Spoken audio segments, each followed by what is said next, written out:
This is tough. Oh my god. It's not tough. No, it's not. It's great to be back. Yeah, it's great to be back. It is. So we're back, and after 2.5 months, Strongman is still going. Yes. Strongman didn't fall down because we left. Yeah, we're not that important. We're not that important. Yes. One thing that hasn't changed with Strongman though, we have some controversy. We have controversy. Yeah. That seems like it's going doesn't on. Change. It's going on a lot this year. We are in fact talking about the 2022 Rogue Invitational, which is back in Round Rock, Texas. So we have 10 athletes competing this year. We have the returning champion Martins LICIS. We have the 2-time winner of the Shaw Classic in Trey Mitchell. We have former world's strongest man Alexei Novikov, and we have probably 2022's most famous strongman, and that is Mitch Hooper, the Moose. We didn't get to do a prediction for this event. Basically, we kind of left it a bit too late to do it. We have the Rogue Invitational Day 2 starting in a couple of hours.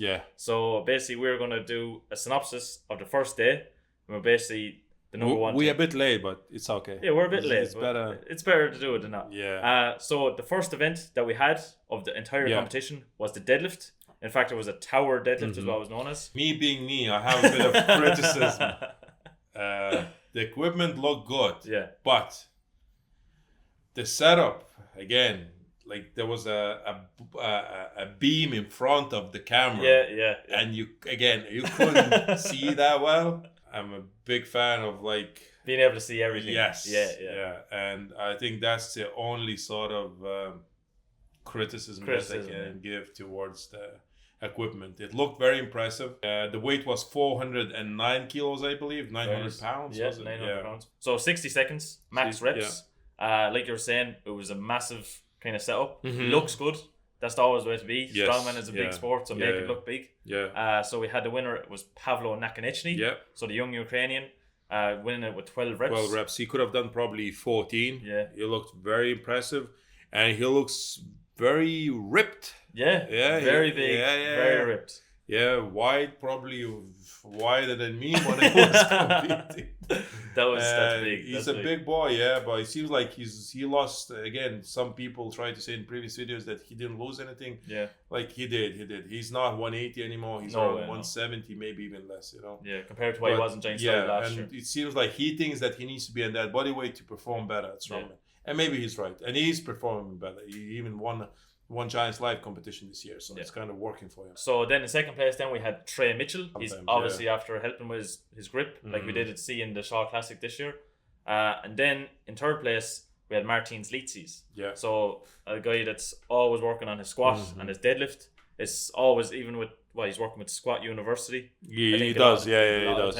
So he's mainly focused on not mainly focused, but he likes to have his static lifts, so his deadlift and squat. He looks big. Very big, Martins looks very big. And I don't know if it is the right shape for this specific competition, because there's some events that doesn't really suit there's a lot of movement, body weight, So it's this competition, I'll say, suits more athletic as of Novikov, and Nakanichny, because they lost a bit of weight, especially Novikov, and he looks for me like favorite to win this one. So that was the first event. So that was the deadlift, and now we're on to the second event, where like we were saying, the controversy is. That's what the controversy. That's where the controversy is. So we have the Sear dumbbell ladder. You know Louis Sear very well. I know. So the Sear dumbbell ladder, like it was last year, I think it was a Sear dumbbell ladder. So this year the last one was 285, and the last one you can rep it as many times as you want. But I think only 2 guys got 285. So like you're saying, so Novikov won the event, getting 2 reps on 285. Trey Mitchell got all 4 dumbbells, only repping 285 once. He didn't. He tried the second time, but he sees like his mindset wasn't there to get it. I think he based on his first lift was really easy. So I think he could have got the second one, but he says he saved himself for the rest of the competition. Which is fair enough. Very fair. Novikov always good with the dumbbell anyway, as we have seen. He was trying to break the world record. Was it 150 kilos? Last year he was going to break it. Now the controversial lift was Martins LICIS, the former Rogue champion. Yes, the current. Current. Yes. So the referee is Magnus Magnussen. Yes. The lockout on 275 wasn't done. Adequate. Yes, in my opinion. Yeah. Now, I think it was just a mistake from the referee. Yeah. That's it. And in that kind of competition, I don't think that mistakes should be done like that. Yeah. Okay, I get you. For something, for saying? Such a big prize. Yes. For such a big title. Like probably the biggest prize money at the moment in strongman sport. What was it last year? You got $175,000 altogether. I think Martin's got like 133,000, something like that, just for winning it. Again, some people online trying to speculate: is it Rogue putting the pressure on the referee so he doesn't, so he needs to be more lenient towards Martin's and all? I don't think so. Yeah, I think it was just his mistake because he's referee for Giants Live. Yeah. And Pau Dwyer, he posted as well in the video comparing Rogue. Look at Rogue, what happened in Giants Live. He's very strict. It's the same referee. Yeah. It doesn't matter that they're different organizations. It's the same referee. So it's a referee's mistake. And it just happened, you know? Mistakes do happen. But like you were saying, you don't think the mistakes should happen in such a big event. Such a big, the biggest, like Arnold Classic is as big as Rogue Invitational, but now I class Rogue even bigger a little bit just because based on the prize money. So I don't know, I don't know how they fix that. I don't think that they can. It's just good for Martins, I guess. You know, you just like it worked in his favor, but like you're saying, that should it have happened? Probably not. Even when I was watching, like Charlie was commentating, and he's the one's like, "Oh, did he really give him that lift?" And he was really surprised, and I can see that Lalas was like as well on the same side of like, I think it was just a bad call. Yeah. Hopefully that won't. I don't know. Like we need to look into the points. Will that cost someone money? Yeah, it probably will cost someone money. Probably it will. Yeah. So it's kind of a big mistake, and hopefully that is the only mistake. In this competition. Like I was saying, comment down below. Did you see this while you were watching the live stream? And what did you think?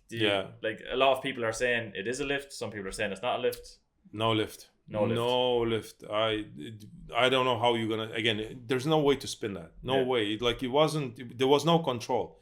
Even for a couple of seconds, like there was no lockout. No, there was a lockout. Bang, and just straight away. That's no control. No control. Yeah. You have to control your lockout. Yeah. Even when Novikov did his 285, he had to get that under control because he was locked out, but he was moving and then he stopped moving and then you have to stay static. Was rewarded with a good lift. Yeah. So that was the Sear Dumbbell ladder. Yeah. So in first place of that event we had Novikov, then we had Trey Mitchell in second, and then the controversial Martins LICIS in third place. I hope that Hooper will do a bit better, but it seems like his shoulders are at the moment a big of a weak point. Weak point. Yeah, and again he's young, he probably can improve. Yeah. So then on to the third event of the day, we had Husafell sandbag carry. Yes. So we had a 400-pound Husafell bag, which is 180. 180, so 180 kilos, down a 75-foot course. Obviously, best distance wins. Yeah. Again, favorite to win this one was for me Novikov. Yep. Because again, he's not the biggest guy, and he's known for having pretty good stamina and fast feet. So he won it.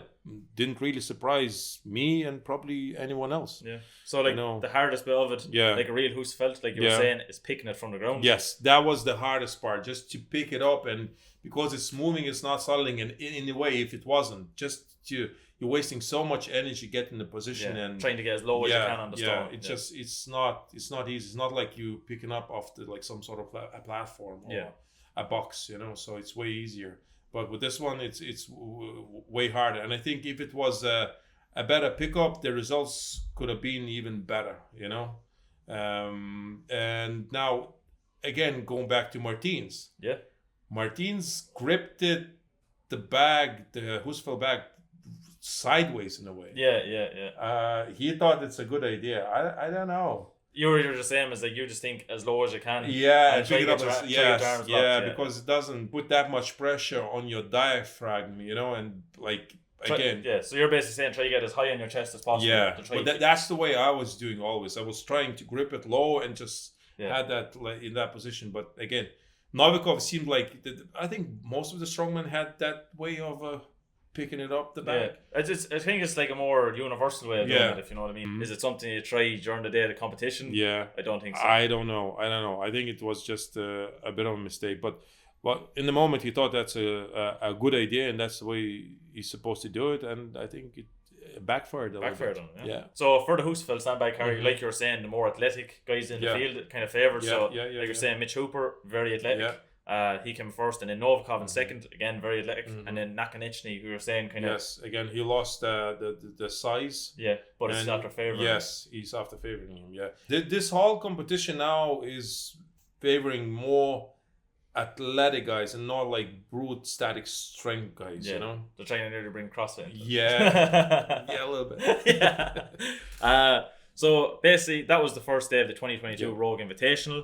Like we're saying at the very start, there's been controversy already, which is kind of, it's good. Good and bad. It is and it isn't. Yeah. I think a couple of guys will be pretty upset over that decision, and especially if they're going to lose money over that. Oh, exactly. You know, so, but they can pass on their grievances towards Magnus.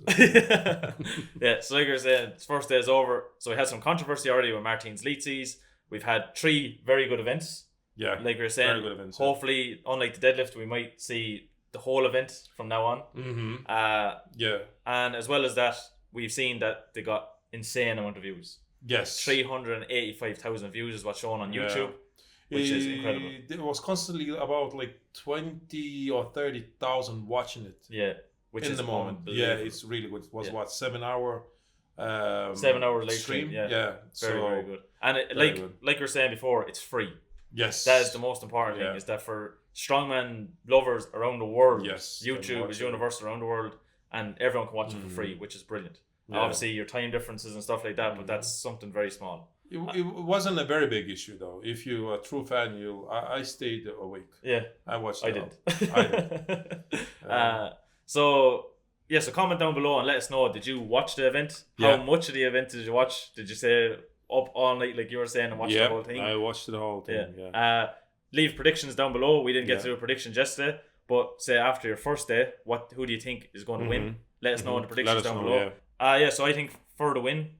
So because we didn't get to do a prediction yesterday, I think from now on, I think Nakanichny will take the win, or at least podium.